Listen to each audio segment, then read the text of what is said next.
اعوذ باللہ من الشیطان الرجیم، بسم اللہ الرحمن الرحیم۔ السلام علیکم ورحمۃ اللہ وبرکاتہ۔ کیسے ہو آپ لوگ؟ الحمدللہ میں خیریت سے، امید کرتے ہوں کہ آپ بھی خیریت سے ہوں گے۔ ناظرین، آج کا ویڈیو میرا حدیث شریف کی باتیں، نبی کریم صلی اللہ علیہ وسلم کی حدیث ہے۔ آپ لوگ شروع سے لے کر ان تک ضرور ویڈیو میں بنے رہے، اسکپ نہ کیجیے گا، اسکپ کرنے سے کچھ بھی سمجھ میں نہیں آئے گی۔ اور سبسکرائب کرنا نہ بھولیے گا، سبسکرائب ضرور کیجیے گا، خود بھی سنیے گا، دوسروں تک ضرور پہنچائیے گا۔ حضرت عبداللہ بن عمر رضی اللہ عنہ تعالی روایت کرتے ہیں، رسول صلی اللہ علیہ وسلم سے فرماتے ہیں، اسلام کی بنیادیں 5 سنتوں پر قائم کی گئی ہے۔ لا الہ الا اللہ محمد رسول اللہ۔ اسلام کی بنیادیں 5 سنتوں پر قائم کی گئی ہیں۔ لا الہ الا اللہ محمد رسول اللہ کی گواہی دینا، یعنی حقیقت کی گواہی دینا۔ اللہ تعالیٰ کے سوا کوئی عبادت اور بندگوں کے لائق نہیں، اور محمد صلی اللہ علیہ وسلم بندے اور رسول ہیں۔ نماز قائم کرنا، زکوٰۃ ادا کرنا، حج کرنا، رمضان المبارک میں روزے رکھنا، صدقہ دینا۔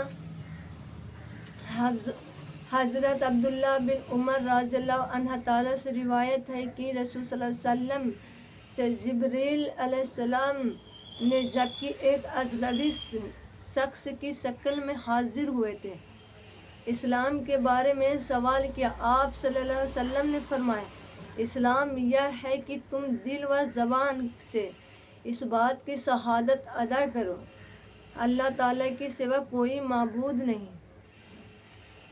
اور محمد صلی اللہ علیہ وسلم اللہ تعالیٰ کے رسول ہیں۔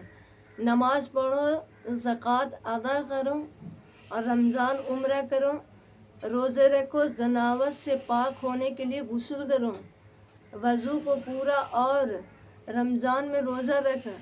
حضرت جبریل علیہ السلام نے پوچھا، جب میں سارے اعمال کر لوں تو کیا میں مسلمان ہو جاؤں گا؟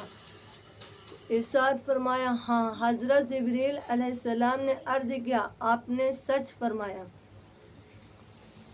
حضرت قرب بن داموس رضی اللہ عنہ تعالیٰ نے فرماتے کہ ہماری ملاقات نبی کریم سے حجۃ الوداع میں ہوئی۔ ہم نے عرض کیا، یا رسول اللہ، آپ اپنے کن چیزوں کی وصیت فرماتے ہیں؟ آپ صلی اللہ علیہ وسلم نے فرمایا، میں تم کو اس بات کی وصیت کرتا ہوں، نماز قائم کرو، زکوٰۃ ادا کرو، بیت اللہ کا حج کرو، اور مسلمان اور ذمہ جس میں معاہدہ کیا ہوا ہو، یہ قتل کرنے کو اور ان کے مال لینے کو حرام سمجھو، البتہ کسی جرم کا ارتکاب پر اللہ تعالیٰ حکم مطابق ان کو سزا دی جائے گی۔ اور تمہیں وصیت کرتا ہوں کہ تم اللہ تعالیٰ کی اور اس کی فرما برداری کو مضبوطی سے پکڑے رہو، یعنی ہمت کے ساتھ دین کے کاموں، اللہ تعالیٰ غیر کی خوشنودی کی ناراضگی کی پرواہ کیے بغیر کرنے لگے۔ حضرت علی رضی اللہ عنہ تعالیٰ نے روایت، رسول صلی اللہ علیہ وسلم سے آخری وصیت ارشاد فرمائی، نماز، غلاموں اور ماتحتوں کے بارے میں اللہ تعالیٰ سے ڈرو اور ان کے حقوق ادا کرو، اللہ تعالیٰ سے ڈرو اور ان کا حقوق ادا کرو۔ حضرت ابو امیمہ رضی اللہ عنہ تعالیٰ سے روایت، نبی کریم صلی اللہ علیہ وسلم خیبر سے واپس تشریف لائے۔ خیبر سے واپس تشریف لائے۔ آپ صلی اللہ علیہ وسلم 2 غلام تھے۔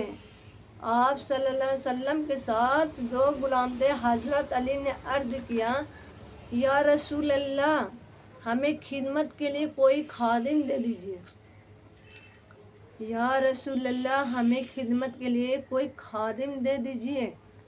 آپ صلی اللہ علیہ وسلم نے ارشاد فرمایا، ان دونوں میں سے جو چاہو لے لو۔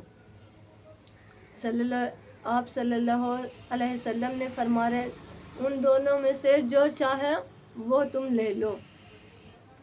انہوں نے عرض کیا آپ ہی پسند فرما دیں۔ نبی کریم صلی اللہ علیہ وسلم نے ان میں سے ایک طرف اشارہ کر کے فرمایا اس کے لے لو، لیکن اس کو مارنا نہیں، کیونکہ خیبر سے واپس پر میں نے ان کو نماز پڑھتے دیکھا۔ آپ صلی اللہ علیہ وسلم نے فرمایا ان کو مارنا نہیں، خیبر سے واپس پر میں نے اس کو نماز پڑھتے ہوئے دیکھا اور مجھے نمازیوں کے مارنے سے منع کیا گیا ہے، اور نمازیوں سے مارنے کا مجھے منع کیا گیا ہے۔ حضرت عبادہ بن صامت رضی اللہ عنہ تعالیٰ فرماتے کہ میں نے رسول صلی اللہ علیہ وسلم کو یہ ارشاد فرماتے ہوئے سنا، اللہ تعالیٰ کی 5 نمازیں فرض فرمائی ہے، جو شخص ان نمازوں کے لیے اچھی طرح وضو کرتا ہے۔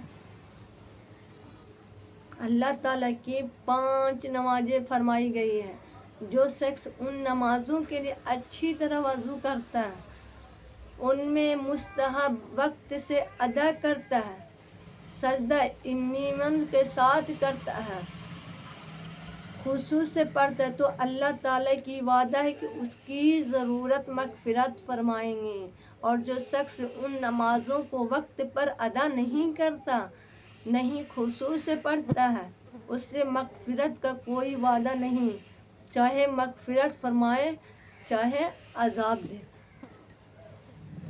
اللہ تعالیٰ فرما رہے ہیں کہ اللہ تعالیٰ کی 5 نمازیں ادا کرنی، نماز اس طرح ادا کریں کہ خشوع اچھی طریقے سے نماز ادا کریں، 5 وقت کی نماز پڑھیں، ضرور پڑھیں۔ اور میں آپ لوگ کی آج کی ویڈیو یہیں تک رکھتی ہوں، انشاءاللہ میں آپ لوگوں سے نیکسٹ ویڈیو میں ملتی ہوں، تب تک مجھے آپ اجازت دیں، آپ اپنوں میں خوش رہیں، اپنوں کو خوش رکھیں، ہمارے بھی دعاؤں میں یاد رکھیں۔ اللہ حافظ۔